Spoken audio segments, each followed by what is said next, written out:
Good afternoon, everybody. I hope you're enjoying lunch, and I'd just like to let you know that you probably have more snow than we do in Syracuse, so something has frozen over, just to warn you that ahead of time. Uh, Thanks again for having me, and I know we're on a condensed schedule, so I will condense my remarks to just a 13, 14-hour lecture. I promise. As a professor, I can talk and talk and talk and talk, but we're going to go with a short one. So I'd like to talk to you about a call for new librarianship. And so I've gotten into the habit now of giving people the conclusion before I give them the actual presentation. I figure it saves everyone time from having to listen in the middle of it. But also, you'll see on the screen my web page, my URL for my web page, and I'll make sure that the slides and such are on it. And if I do a semi-decent job, I'll even have a whole screencast of this so you can see it again. So with that, let's run into it. So here's the ta-da. I believe very firmly the best days of librarianship are ahead of us. I'm very tired of the gloom and doom that we sometimes hear from, the speakers and the prophets and such. I think the best days of librarianship are ahead of us. I think that librarianship is the right profession, uniquely positioned to lead in the knowledge age, not to survive, not cope, not deal with, but to lead in that age. However, we won't get there following current trends and our current focus on recorded knowledge. Now, I'm not going to get too deep into this, but I might as well get this out of the way now. I hate the phrase recorded knowledge. I mean, I have a few opinions, and this is one of them. Recorded knowledge to me is like saying intelligent rock. It doesn't make sense to me. It's an oxymoron, because to me, knowledge is something that's uniquely human, uniquely inside our head, which I know sounds very 30,000 feet view, but when you break it into it, and as we get further into this, you're going to start seeing that it sort of matters what you think knowledge is. If you think it's a book, or you think it's something that can be recorded, or if you think it's something that can be put in the mail and sent to someone, then I think we're going to run into a real problem. But let me keep going. Why do I think we need a new librarianship? I think we need a new librarianship that is unencumbered by artifact centrality. I think we need to look at librarianship and say, we have a profession, we have a use, and we have great value outside of the collections. I'm actually looking at you. Hi, you're having a brilliant lunch. And I see all the stacks behind you, and I would argue that when I look at that picture, if I looked out and didn't see the stacks behind you, I would still see a library. That we need a librarianship that's focused on knowledge and conversation. That we need to focus on what it is people do and how they make better decisions, and not the things that they necessarily use to enhance that conversation. But most of all, that we need a librarianship that is dedicated to social action, leadership, and innovation.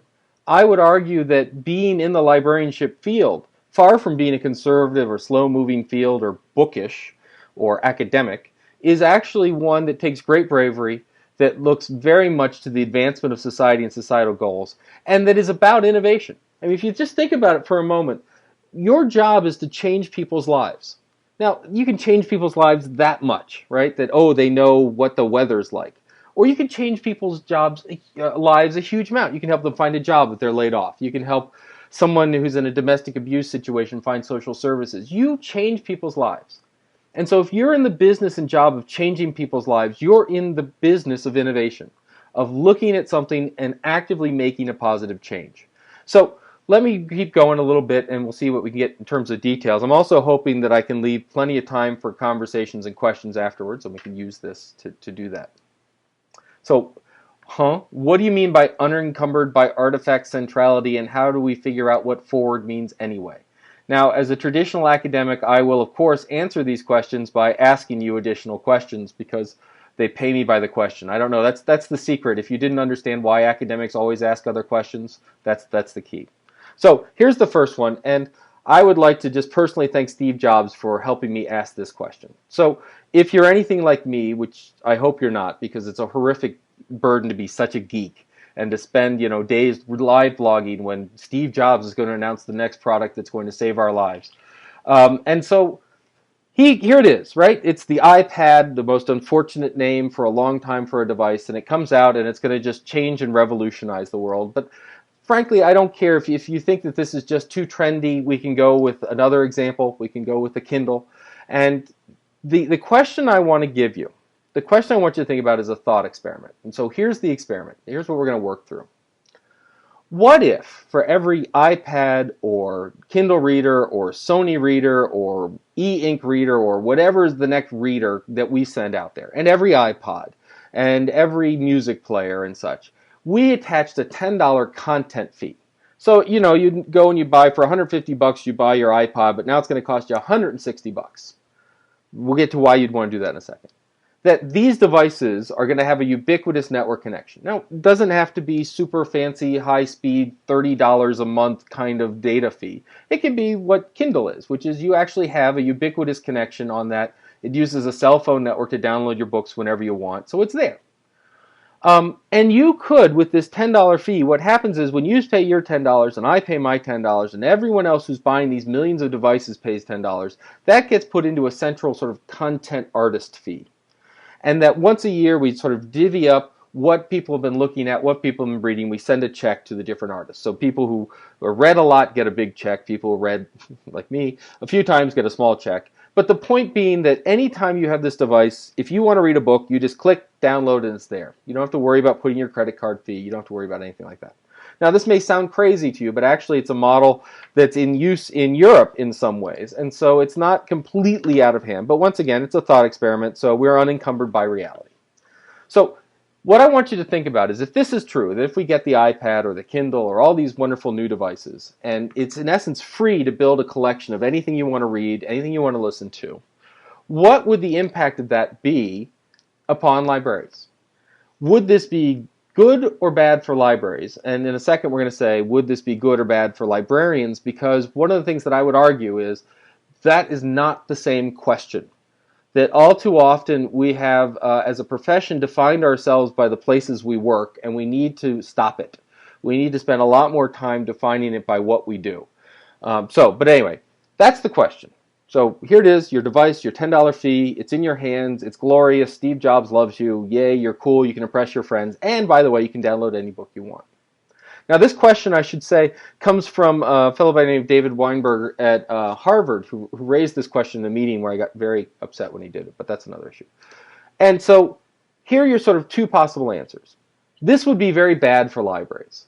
Libraries, the value is in the collections, in the buildings. If you don't need the stuff anymore because you can get it on your fabulous reader, you don't need libraries. Now, we can argue about, well, there are things that will never be digitized, and what about the scrolls from... Stop it. It's a thought experiment. We're allowed to just play this. The other is, it would be good for libraries, that libraries' value is in knowledge. We don't need the stuff, but we need librarians and libraries even more. If we have free access to stuff, there's so much stuff out there, we need guidance, we need help coming through it. All right?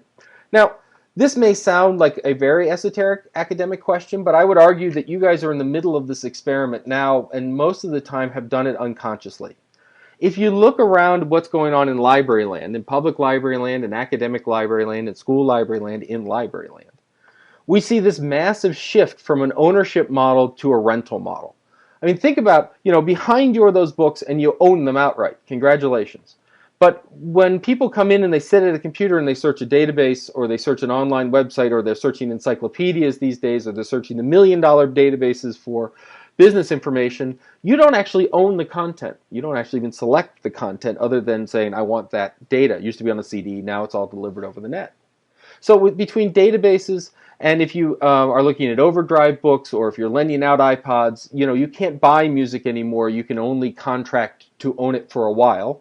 And digital content, all this information that's around us, increasingly the information that's being used and the increasing majority and soon vast majority of information we're providing out is actually rented and not owned. That we see an explosion in artifact production, meaning that to even look at, we're going to just buy books, we're going to buy stuff that we can own, there's too much of it. Right? Millions and millions of titles coming out on a regular basis, it's impossible to collect it all. A disaggregation of content, that it's no longer I buy the CD and the CD has the music on it. I mean, for most people, the CD is as fast as getting it into the computer when you rip it, and then it's a digital file and it's disconnected completely from the thing that we were looking at. Also, if you look at what people are requesting, increasingly they're not looking for books, they're looking for chapters, they're not looking for chapters, looking for articles, and soon they're not looking for articles, they're looking for sections. Right? I don't want today's paper. I want the business listings from today's paper. And the paper is doing its best to go online and make that perfectly and easily available. And by the way, just about impossible for you to archive. An explosion in data on top of that, which is the kind of data that people are looking at. We have the idea that soon federal government, state government, local government are working very hard to put all their data online. So the notion that something showed up in the Federal Register if you're in government documents, that's just an itty-bitty drop in the bucket of what you're getting with federal information. Websites are pumping out data on a regular basis. And a total disintegration of traditional publishing models. The music industry somehow found the new normal was 99 cents a song and the album has been totally destroyed. That we see that right now this great fight that's going on in the publishing business on ebooks because Amazon was the only game in town and they said it was a $10 book, and then Apple gave them an alternative even though it hasn't actually been released yet, and so now it's back to 14, and where's the real price in this? And by the way, I'm writing a book. And so I send this book into my publisher and they're saying, well, 13 months later we'll produce the book. And I look at this and say, no, here it is. And they're like, well, 13 months later we're going to be able to rip it out of Microsoft Word and publish it again. I'm like, no, it's right here. Why do I want to wait 13 months? So I'm just going to provide it out on my own. So we're seeing this kind of move is not very dissimilar from what that concept argument was before, right? The idea of a $10 ebook where I can get anything I want. It's still talking about a massive explosion from the idea of we buy stuff, we own it, we get work under first ownership principle, to we rent it, we're covered under contract laws and licensing agreement. I teach at the library science school, and everyone wants collection development policy. And collection development courses are no longer about how to pick the right thing in a series. It's economics and legal work on how to negotiate contracts. All right, so that's question number one. That's our first thought question. Let me give you the second one. And it's the question that we get over and over and over again, which is, what is the future of libraries? Oh, goody. Yay, another question. This is actually a question that was posed to me by the MacArthur Foundation. The MacArthur Foundation was very interested in libraries, and they said, Dave, go find out. You've got 2 months. So I said, thanks. So what I did was I picked up the phone and I called buddies, and I would call directors of libraries, and I would call and say, what is the future of libraries? And their first answer was always back, well, what do you mean, what kind of libraries? In fact, it was very frightening, because I would call up the director of a public library and I'd say, what is the future of libraries? And they would say, well, I can't tell you about academic libraries because they're lost. But public libraries, it's all about education and social spaces. Okay, so I call up an academic librarian and I'd say, all right, what's the future of libraries? And they say, well, I can't tell you about public libraries because they're lost. But for us, it's all about education and social spaces. And I just wanted to take the phone and go, can you talk to each other for a moment? I mean, this balkanization of thou shalt not speak to a library who goes to a different division at ALA is absurd and needs to go away. But anyway, from that experience, we found that this is a horrible question. And what's worse is this is a question we ask all the time. This is our strategic planning question. This is, what is the future of reference? What is the future of cataloging? What is the future of, our library, of the county, et cetera, et cetera? And it's a horrible question. And it's a horrible question for a couple of reasons. One, if I were to ask you, what color dresses will the fashion industry produce next year? You might look at me like I'm completely insane, like, I don't know, that's next year. And they haven't figured it out yet. But if I were to tell you that the way that we're going to determine that, the process we're going to determine that, doesn't come actually from what the designers think. It was actually determined 2 years ago when the dye manufacturers and the textile manufacturers sat down and decided on a suite of colors that are going to be produced and available to the designer starting in the spring, and they're going to design it. Suddenly the notion of going, oh, I can actually predict that. When you ask a question like, what is the future of libraries? What process, what touchstone, what things do you look at to predict it? Now, the other problem with this question is that it's not specific enough. It also assumes that the future of libraries is going to happen to us. That somehow we're going to wake up one day and the future will be here and we'll all be wearing stretchy spandex pants and wear our jetpacks so the snow doesn't matter to come into work. But that in essence, it's beyond our control. So let me instead rephrase that as this question. What should be the future of libraries and librarians in a democracy? Now let me explain where that came from, because the whole 2-month process of this led to another question, but this is where it came from. First of all, should be is important because it means that we get to control it. we get to envision it, and then we work like hell to enact it.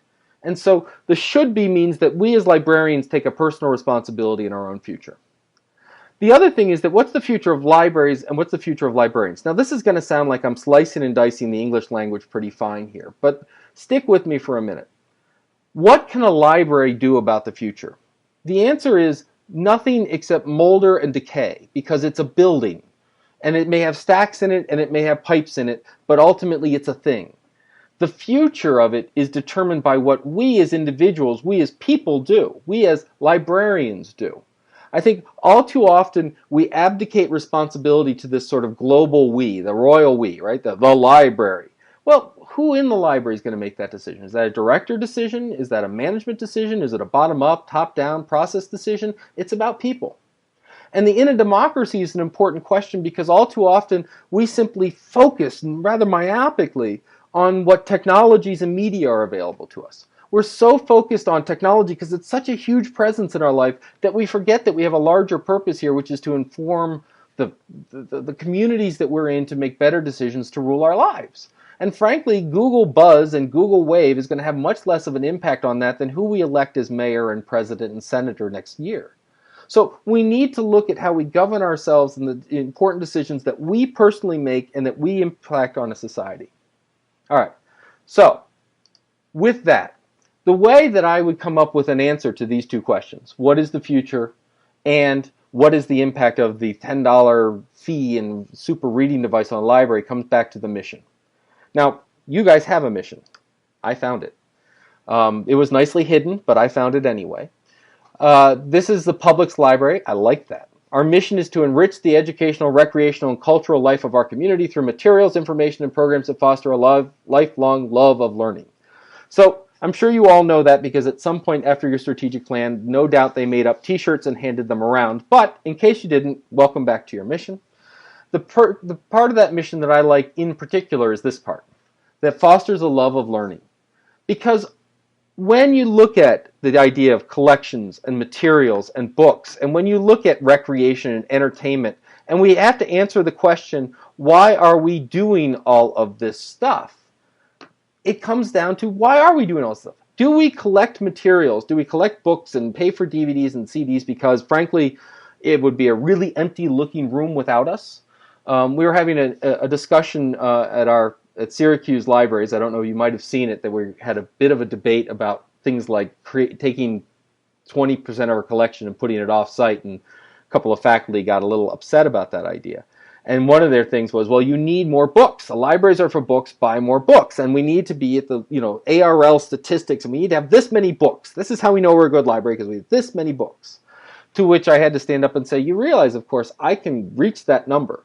What I'm going to do is buy the cheapest, slimmest, shortest books I can, and not care what the quality is, what's in them, or who's going to use them, but I can get the numbers up, right? My favorite line is, the great thing about numbers is the people who ask for them tend not to care which ones you give them. We spend so many times on the things that we can count that we forget that counting is not why we're doing it. We're doing it to have an impact, to foster lifelong love of learning. So I'm going to give you my mission for librarians and explain a bit of the differences, but I don't think it's completely out of line with this one.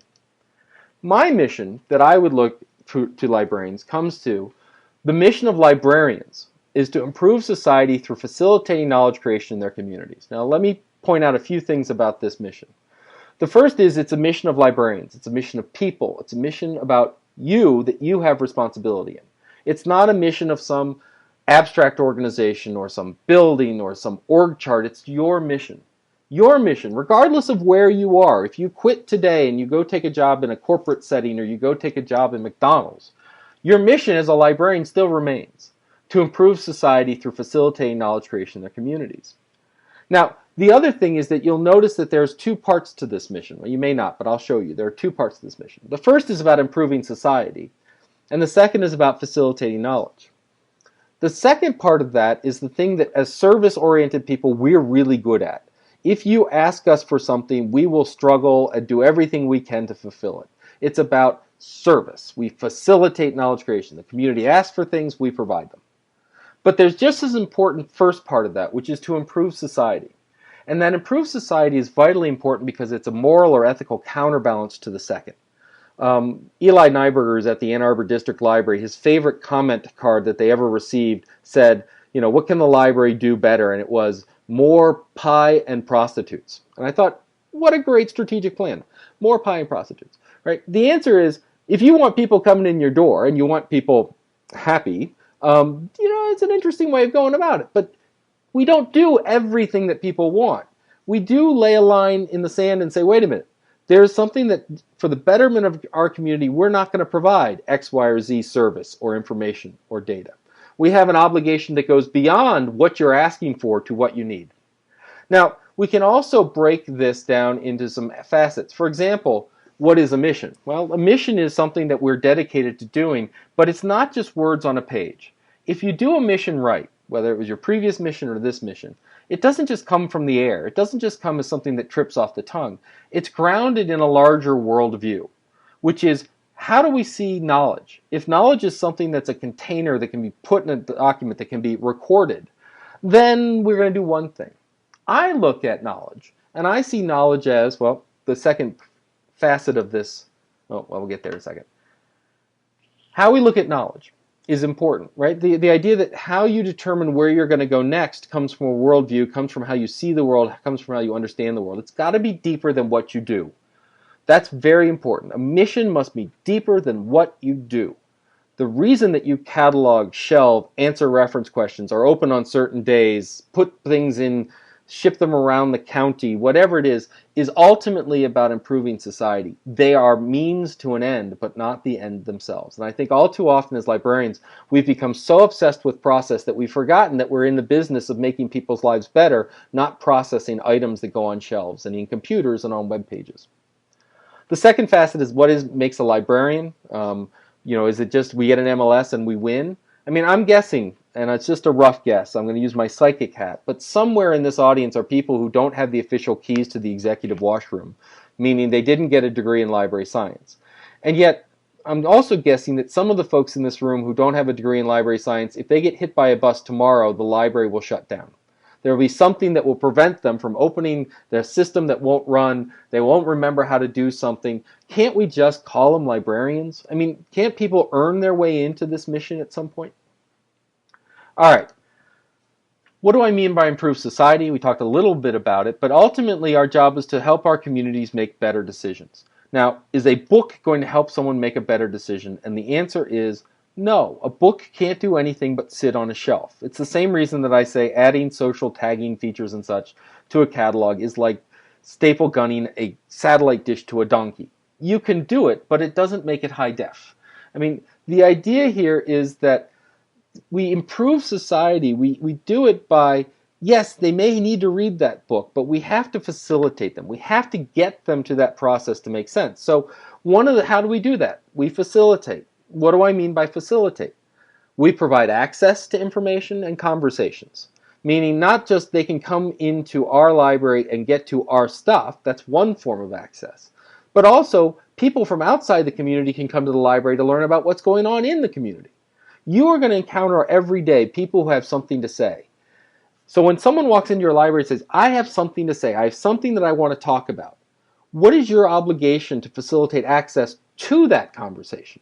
Instead of talking about librarians putting up blogs, maybe we should spend a lot more time talking about librarians putting up blogs for our patrons, our members. That we enable people from all over the world to be part of that person's conversation. We serve as an agent. That ultimately we serve as a publisher of the community, not just to the community, but to the world at large. So facilitating access is one. The second is knowledge. What do they need to know once they get to a conversation? So it's one thing to say, I want to know everything about physics. It's another thing to say, I'm going to put you in a physics forum, and if you don't understand how to do statistics or calculus, you're going to be completely lost. Now, we do this in instruction all the time. Why do we offer classes in basic Microsoft Word and basic computing? Is it because we have nothing better to do? Or is it because we understand that once they get that, that can lead to jobs, that can lead to more job satisfaction, that can lead to writing and creative acts? So, facilitating this access, it's knowledge, and it's an environment in which they can do it. one of the things that we talk about with intellectual freedom is when people come into the library, they can explore in a safe environment. Now, sometimes that means physical safety. I'm sure that you have branches where people come in so that after school they have someplace safe to go. And that's one form of safety. But another form of safety is that they can go and investigate and explore things without having someone look over their shoulder, intellectual safety. We had a situation in a library where there was a set of public access terminals, and pretty soon they noticed that behind the public access terminals is where the uniformed police officers would like to stand and watch what people were doing on the screens. So when the librarian said, "Excuse me, can we help you?" They said, "We know that in this area there are registered sex offenders, and we know they're coming into the library. So we're just going to watch and see if they do anything wrong." And of course, by doing this, they created a nice freezing effect for anyone else who was sitting there sort of always looking over their shoulder going, "Really, it's just the New York Times. Really, it's just the New York Times." And so what the librarians tried to say is, how do we create an atmosphere of intellectual safety here? And the answer was they actually put filters on the public access terminals. And then they went to the police and said, "Look, if these sex offenders come here, they are not going to be able to use these machines to do the stuff that you're looking for. So if that's okay that we provide your assurance that you don't have to show up and watch over their shoulders, will you not show up and let all our other patrons do their work without you looking over their shoulder?" So here, while that may seem like they were closing down, and filters are a loaded discussion, they were closing down conversations, they were closing down what you could look at, and the filters could be turned off upon request. They were actually creating an environment that made people feel safer about looking up the information they wanted to. So we have access to conversations and knowledge, we have the baseline knowledge to participate, we have a place where they feel safe, and lastly, motivation. That we need to understand that people, when they come to look for information, look for a whole variety of reasons. Personal satisfaction, maybe they were forced to do it, maybe it's going to help their status, maybe it's, what is it that's bringing them to here? So we not only do we get them to a conversation, we help them participate in the conversation, feel safe to participate, and then find what's going to reward them to be part of that conversation, part of that knowledge gathering. And so then the other facet of this is knowledge creation. Knowledge creation is, once again, this idea of where does knowledge sit? I think it sits in our head. I think it sits in this conversation. Going back and forth is how we develop knowledge. When you read a book, how are you developing knowledge? Whether you're reading Tom Sawyer or whether you're reading a technical manual, you're engaged in a conversation with yourself. You're not engaged with the author. I mean, if you're reading Shakespeare and you ask, why the heck was Hamlet such a whiner? William Shakespeare is not waking up out of the grave to give you an answer. He's not waiting for your call. And it's not the book, because the book is a set of pulp. It's yourself. You take a sort of positive and negative view. And you know that when you're reading this and you go, what was he talking about? Well, who were you asking that question to? I mean, when I just said that, if you in your mind went, what is he, crazy? Who were you talking to? Right? We talk to ourselves all the time. Hopefully we don't do it out loud and too often in front of the reference desk, but the idea is that we're constantly having conversations with ourselves, with our friends, with our librarians, with our patriots, with our people who are our supervisors, etc. And so that knowledge creation is this process of conversation, not something we can put in a book, not something that we can put in a container, not something that we can record. All we can record are artifacts and the outcomes and outputs of it. Not that they're unimportant. I want to be real clear. This is not a book-hating conversation. It's just secondary to the conversation being had. And finally, communities. Communities exert a pressure. And one of the things that we need to understand as we move through this is that our communities, if they're going to learn, and if our job is to help them learn, if they are in fact going to become lifelong learners, understand that that learning is about conversation, and that conversation is about shared ownership of a topic. Right now I'm giving you a monologue. I'm giving you a lecture. It's going one way. I'm not guaranteeing that any learning is occurring. And in fact, some of you may be enjoying it, some of you may be hating it, some of you may be sitting in the back going, what is he talking about? I'm so tired. Am I going to be able to get through the ice, etc.? But the point is that if you want to say, wait a minute, what are you talking about, Dave? That's going to mean that I have to give up the floor, that we have to go back and forth, that I'm willing to listen and respect your point of view and mine, and that means that learning is a shared ownership process. So when someone walks into your library, or they click into your website, how prepared are you? How open are you to a conversation? I mean, we do the reference interview, Dave. When someone comes in, they tell us what we want, we go and find it, and we go back and forth. Well, first of all, I'd ask those who sit at the reference desk, how often do you really engage in a conversation? Because the statistics show not often. That you really do truly understand what they're doing. How much is, I need an article. Is it in the New York Times? No, suddenly we turn to like 20 questions for reference when we should say, tell me more, tell me more. And when people come to our websites and they want to engage in a conversation and they go to the catalog to say, well, what's a good book I could read? How do we engage them in the conversation about, well, what do you mean by a good book? What did you read last time? Hey, I read this. Did you like it? And how much of that is click a word, we'll just start dumping data at you through the catalog. Right? So there's a pressure that communities put on organizations to be part of them, to shape them, to create them. If you are truly the public's library, how much control of the library do you give the public outside of a budget and a board hearing? If a public comes in and says, I happen to have 50 books in my home that I'm willing to lend if you'll let me put them in your catalog, do you look at that and go, what, are you crazy? Well, why not? That's how public libraries started, with people saying, let's share our collections together, and then eventually they figured to put them in one place. But these days, we can just distribute it, so why not? If you're searching in your catalog and you find I have the book at home and I'm willing to share it, I'll bring it in tomorrow and let you share it. And we can create a community-wide catalog of all the resources, not just within the libraries, but within our affiliated partners and within our members and patrons world. That's true ownership. So if you're the public's library, how much control does the public have about what you're doing?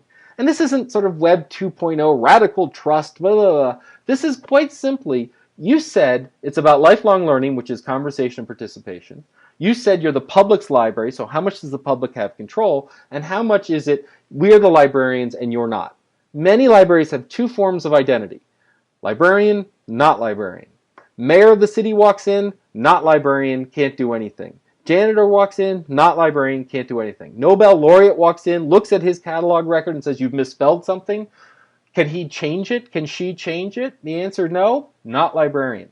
How can we build a sort of relationship of co-ownership if we're going to say, our stuff, your stuff? We're here to serve you, just don't tell us how to do it. That's a problem.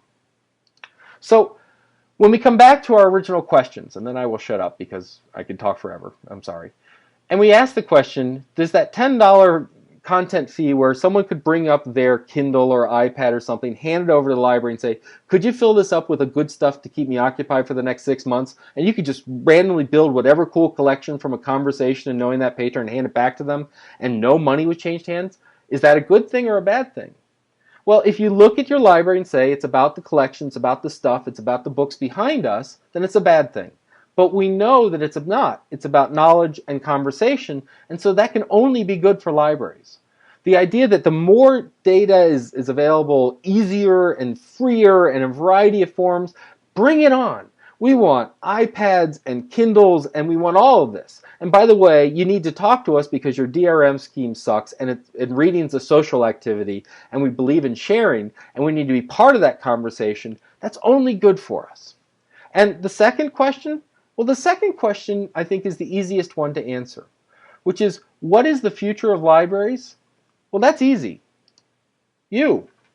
Not the shelves, not the books, not Apple, not Kindle, not Amazon, not all these things. You're the future of libraries. The way that we are going to evolve, the way that we are going to become the best way to improve society, the best way we can facilitate knowledge is ultimately going to come down to an intimate knowledge and sharing with our community. And there's no one better equipped to do that than librarians. Because stripped of our collections, stripped of our tools and our catalogs and our books and our materials and our buildings and our ivies, librarians still stand naked but noble before their community to say, how can I help? And while that may used to be bringing everything together in one place, increasingly that means going out. That within 10 years, we feel that librarians are going to spend the minority of their times in the building called the library and the majority of their times out within communities, community members, community organizations, helping them provide their information on the web. That we understand that as librarians, our role in society is unique, value, and important. That we ultimately stand between our community's best interests and ignorance. That we have an obligation to our communities to, hand in hand with partnership, bring them forward and see how can we make this the best community possible. And without prejudice, answer that question by offering your expertise and not simply trying to fit in what you already do. That as you plan, as you think, as you participate, look to the future, Understand how important that is. Look at your website, because I spent a time doing it. And I can see you in a grainy little screen, but I can already tell you, you guys are beautiful. Why do you have on your website not one single human being there? When we invite people to come to one of the most used resources we have, we show them our picture of our building and we show them a catalog instead of the most important and valuable asset, which is you.